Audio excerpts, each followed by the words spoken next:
ошол жерде позитив атса позитив тепкилеп ошону бузган. Ошол ак үйдүн, ошол биздин кыргыз үйүнүн кусуру ошол жигиттер. Келечеги жакшы эмес ошол азаматтардын. Мына кече дагы ошол өзгөндө эл менен жолукшан деп, ал сунушту дагы жабык эшик артында болгондо мен киргизгенмин. Элге барып сүйлөшөбүз. Макул деген, бирок формасы мындай болчу эмес да. Моундай болуп түз отуруп эл менен жолукшабыз дегенбиз. Жок бетинип алып өткөрөт. Жашынып алып өткөрөт. Эмне үчүн жашынат? Кече сессия болуп атканда бир эмес эки жолу суроо бердим мен. Форматта өтөт. Бир туруп парламенттик укук деди. Анда туура эмес.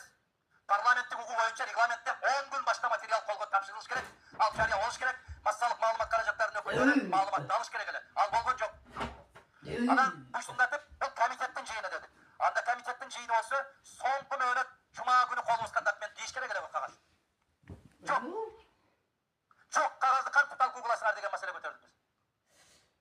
Мен жанагы трибунаны 2 жолу урган экен, ушу кезге чейин колум ооруп жүрөт. Ал жердеги кызыл чекенин бир четин көрбөйсүздөр сиздер. Себеп депутаттар жабык өтсүн деп добуш беришет. Эмне үчүн? Өз шермендечилигин эл укпасын дейт. Себеп сүйлөгөндө кооз сүйлөшөт, добуш бергенде өлтүрүшөт барып отуруп алып. Кетсин эмес, ошолорду шайлап ашыңыздар керек сиздер. Өзүңөр алып барып коесуңар, анан кетсин деп. Өзүңөр алып